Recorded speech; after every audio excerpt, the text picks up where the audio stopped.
Friends, study for village city channel पर स्वागत है आप सभी का। सामान्य अध्ययन का 167वां नंबर है ये। Test number 167। पहला प्रश्न है, जजमानी प्रथा का संबंध किस क्षेत्र से है? जजमानी प्रथा का संबंध किस क्षेत्र से है? इनमें से बताना है। दक्षिण भारत से, उत्तर भारत से, पूर्वी एशिया से या फिर पूर्वी भारत से? किससे संबंध है जजमानी प्रथा का? तो यह है उत्तर भारत से। बी नंबर सही होगा। दूसरा प्रश्न है, मौर्य काल में एग्रोनोमोई अधिकारी किस विभाग से संबंधित था? कौन सा अधिकारी? एग्रोनोमोई अधिकारी किस विभाग से संबंधित था? कृषि विभाग से, न्याय विभाग से, मार्ग निर्माण विभाग से या खुफिया तंत्र से? या खुफिया तंत्र से? ये था मार्ग निर्माण विभाग से। सी नंबर सही हो गया।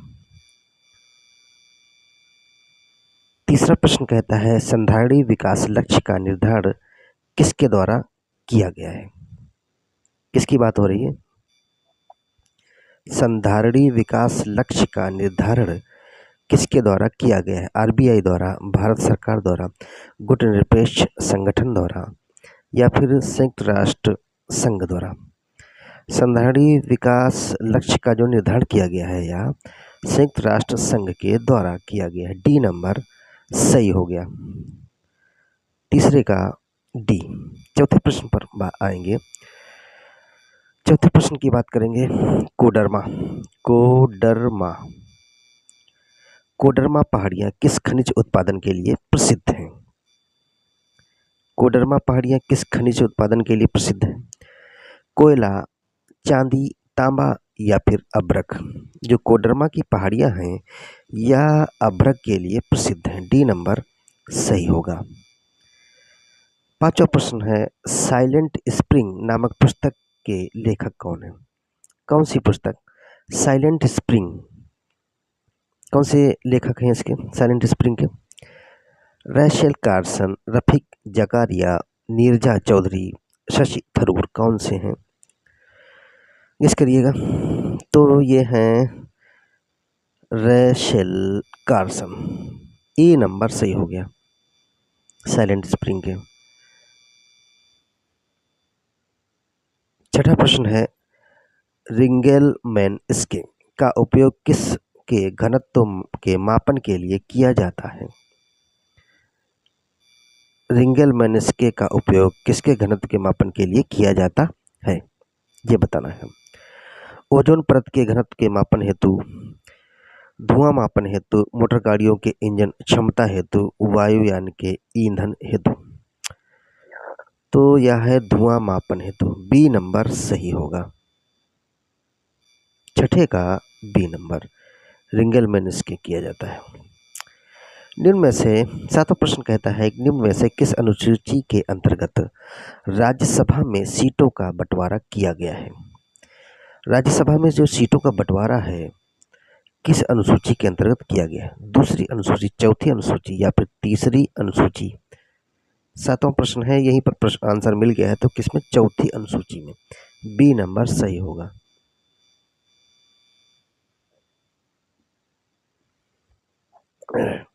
सॉरी। निम्न में से किसे गरीबों का वास्तुकार कहा जाता है? गरीबों का वास्तुकार किसे कहा जाता है इनमें से? ली कार्बोजिए, चार्ल्स कोरिया, लॉरी बेकर? उपरोक्त में से कोई नहीं। तो आठवें प्रश्न के अनुसार जो गरीबों का वास्तुकार कहा जाता है या लॉरी बेकर को कहा जाता है। सी नंबर सही होगा। ऐसा इसलिए है कि लॉरी बेकर ने गरीबों का वास्तुकार इनको इसलिए कहा जाता है क्योंकि इन्होंने केरल में बड़े पैमाने पर आवास मॉडल में क्रांति लाने का श्रेय इनको ही जाता है। वेसर शैली के संबंध में कौन सा कथन सही है? इनमें से कौन सा कथन वेसर शैली के संबंध में सही है? इसमें उत्तर और दक्षिण भारतीय प्रभावों का मिश्रण है। जटिल नक्काशी और मूर्तियों में द्रविड़ियन प्रभाव दिखाई देता है। इसमें विमान और मंडपों पर अधिक बल दिया गया है। उपरोक्त सभी। तो इसमें उत्तर एवं दक्षिण भारत के प्रभावों को मिश्रण को शामिल किया गया, भी सही है। जटिल नक्काशी और मूर्तियों में जो द्रविडियन शैली है इसका प्रभाव भी दिखता है। और इसमें विमान और मंडपों पर अधिक बल दिया गया, ये भी सही है। डी नंबर ये भी सही है। तो हिसाब से डी सही हो गया। किस संविधान संशोधन के तहत मताधिकार की आयु 21 वर्ष से घटाकर 18 वर्ष की गई? कौन सा संविधान संशोधन था यह? 71वां संविधान संशोधन, 73वां संविधान संशोधन, 61वां संविधान संशोधन, 78वां संविधान संशोधन? ये था 61वां संविधान संशोधन। सी नंबर सही होगा। वर्ष 1989 में 61वें संविधान संशोधन के द्वारा मताधिकार की आयु जो थी 21 वर्ष से घटाकर 18 वर्ष की गई। प्रोटेम स्पीकर का मुख्य कार्य क्या होता है? किसकी बात हो रही है? Pro tem speaker. प्रोटेम स्पीकर,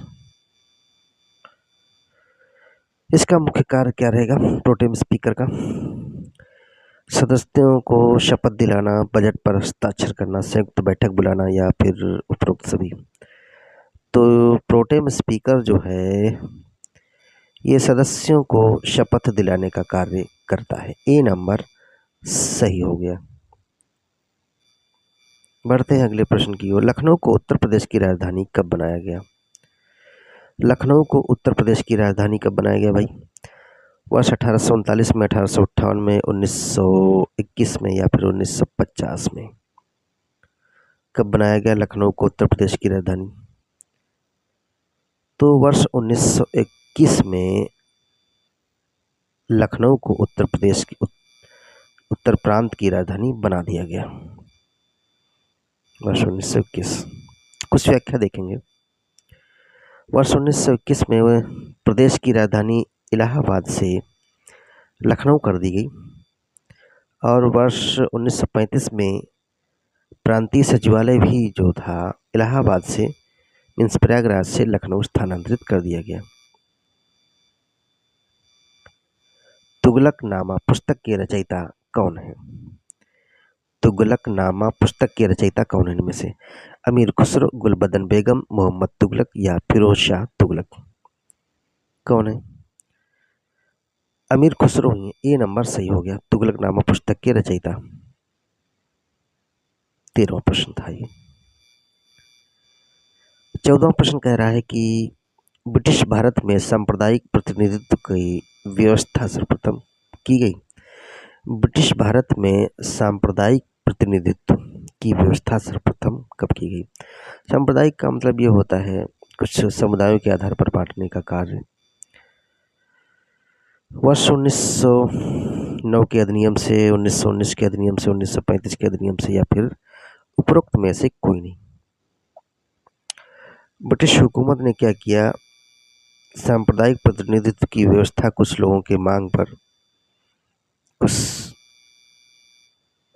समूह के मांग पर कम्युनिटी बेस 1909 में 9 के अधिनियम से शुरू की गई।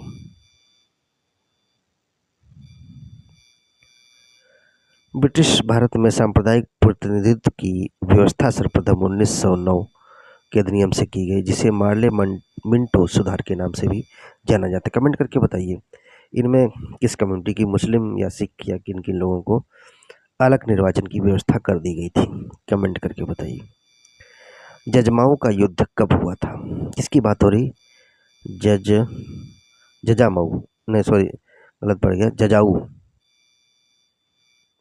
सॉरी जजाऊ। तो जजाऊ का युद्ध कब हुआ था? 1527, 1707 में, 1678 में या फिर 1756 में? जजाऊ का जो युद्ध था यह हुआ था 1707 ईस्वी में। बी नंबर सही हो गया। जजाऊ का युद्ध 1707 में बहादुर शाह प्रथम और मोहम्मद आजम शाह के मध्य हुआ। बहादुर शाह प्रथम और मोहम्मद आजम शाह के बीच 1707 में जजाऊ का युद्ध हुआ। धर्मत का युद्ध कब हुआ? इसकी बात हो रही थी। धर्मत, इसका युद्ध कब हुआ? 1606 ईस्वी में, 1643 ईस्वी में, 1658, 1678। धर्मत का युद्ध कब हुआ? 16 प्रश्न है ये।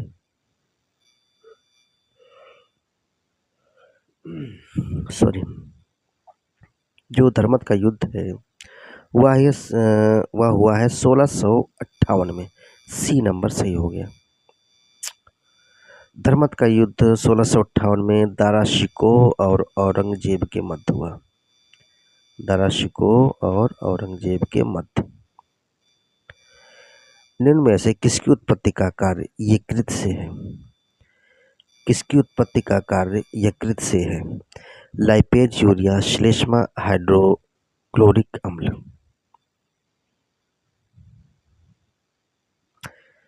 तो यकृत से है यूरिया।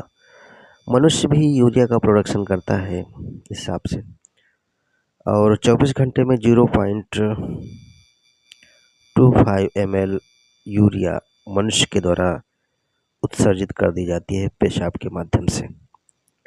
किसके माध्यम से? पेशाब के माध्यम से। 18वां प्रश्न है, निम्न में से पहला सफल क्लोन जंतु था। पहला सफल क्लोन जंतु कौन था? भेड़, ऊंट, खरगोश या फिर हिरन? कौन था? भेड़। ए नंबर सही हो गया। अनुकूलतम जनसंख्या का सिद्धांत किसने प्रतिपादित किया?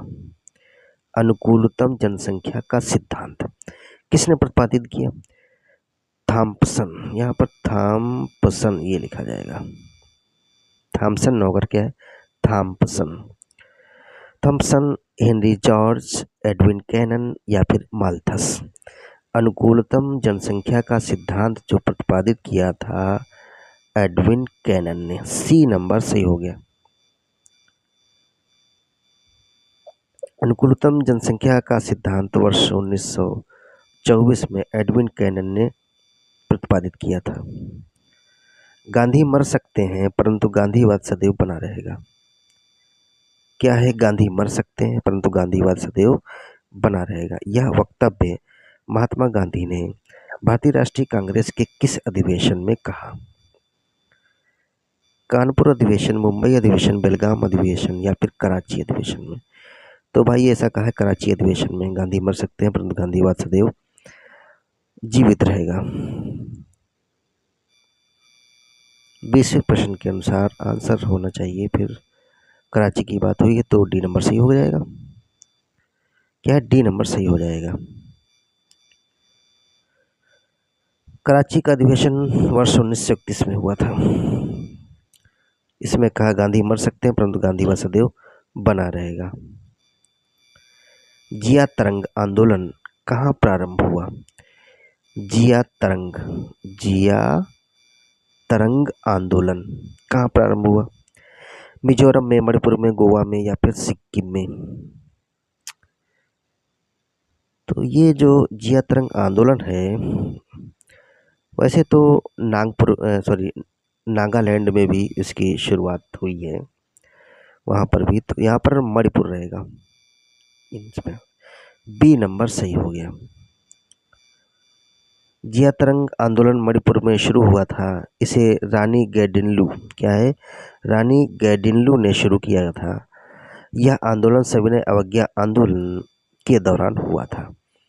इस आंदोलन में मणिपुर की जनजातियों ने सक्रिय रूप से भागीदारी दिखाई और इस आंदोलन में नागा जनजाति की महिला गैडिनलू ने नेतृत्व किया था। नागा जनजाति। वराह भगवान का मंदिर कहाँ स्थित है?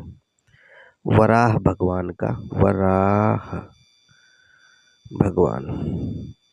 इनका मंदिर कहाँ है? पीलीभीत में, हरदोई में, एटा में या फिर ललितपुर में? 22वां प्रश्न है ये। वराह भगवान का मंदिर जो है एटा में है। कहाँ है?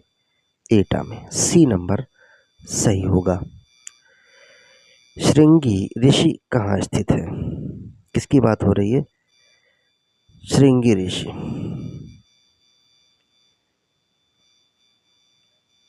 ऋषि कहाँ स्थित है? जौनपुर में, सोनभद्र में, सुल्तानपुर में या फिर फर्रुखाबाद में?